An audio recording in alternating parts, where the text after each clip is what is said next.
दोस्तों अगर आप भी शुभमन गिल, गायकवाड़ और अभिषेक शर्मा को बेहतर खिलाड़ी मानते हैं तो वीडियो को लाइक कीजिएगा और लाइक टारगेट मात्र 200 लाइक्स का है तो लाइक करना ना भूलें। दोस्तों तीसरे टी20 मैच में शुभमन गिल और धोनी के चेले ऋतुराज गायकवाड़ ने अपनी बल्लेबाजी के दम पर जिम्बाब्वे को घुटने पर लाकर रख दिया। कैसे इन दोनों खिलाड़ियों ने मिलकर 200 बल्लेबाजी के सारे भार को संभाला, चौके छक्के जड़कर रिकॉर्ड्स भी बनाए। इन दोनों की पारी और उनके द्वारा बनाए गए रिकॉर्ड्स का पूरा वीडियो आपको दिखाएंगे, लेकिन उससे पहले आप सभी को क्या लगता है, शुभमन गिल, हार्दिक पांड्या और ऋषभ पंत में से किसे भारत का टी20 नया कप्तान बनाना चाहिए? आपका जवाब नीचे कमेंट जरूर कीजिएगा। दोस्तों जिम्बाब्वे के खिलाफ पिछले मुकाबले को तो 100 रन के मार्जिन से जीता था, लेकिन आज सीरीज जीतने की नींव रखनी थी, जिसकी शुरुआत भारत की बल्लेबाजी से हुई। मैदान वही था, नतीजा भी टॉस का वही था। टॉस हम जीते, टॉस जीतकर बल्लेबाजी चुनी गई और बल्लेबाजी चुनकर आज ओपनिंग करने के लिए अपने साथ गिल, अभिषेक की जगह यशस्वी जायसवाल को ले आए। दोस्तों जायसवाल का भी ओपन करना जरूरी है, वरना उनके बल्ले को भी पड़े पड़े जंग लग जाएगा। 27 गेंदों में 2 छक्के 4 चौके लगाकर जायसवाल ने मैदान और टीम दोनों में अपनी मौजूदगी को साबित किया। इसके बाद दोस्तों शुभमन गिल का प्रभाव कुछ ऐसा था जिम्बाब्वे की टीम पर कि मानो वो डरे हुए थे। पिछले 2 मैचों की भड़ास भी निकालनी थी शुभमन गिल को, तो ये सबसे सही मौका था। जायसवाल के आउट होने के बावजूद भी दोस्तों गिल ने पीछे मुड़कर देखा नहीं।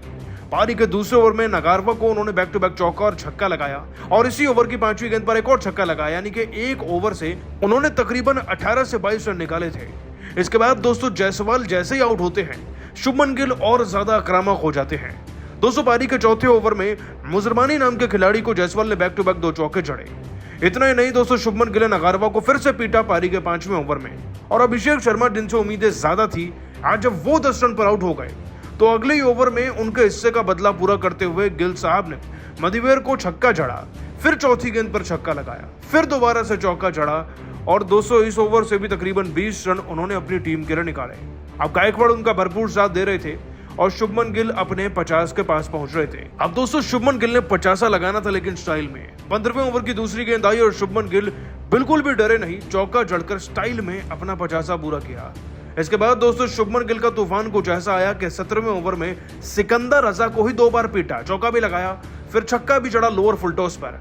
इधर गायकवाड़ भी दोस्तों 19 ओवर में छक्का लगा गए थे, यानी कि इस ओवर से भी दोस्तों भारत को लगभग 20 से ज्यादा रन मिल गए थे और नतीजन ये रहा कि 18वें ओवर में हमारा स्कोर 160 छू चुका था, जिसमें गिल के 46 गेंदों में 3 छक्के 7 चौकों के साथ 63 रन, तो गायकवाड़ के 22 गेंदों में 2 छक्के 3 चौकों के साथ 35 रन शुमार थे। दोस्तों भारतीय क्रिकेट टीम का स्कोर 200 भले ही ना जाए, लेकिन 170-180 बहुत आराम से जाता हुआ दिख रहा था, और ये काफी है इस मैदान में डिफेंड करने के लिए, क्योंकि अगर पिछले मैच में भी हम 100 रन के मार्जिन से जीते हैं तो इसे भी जीतने का दम रखते हैं।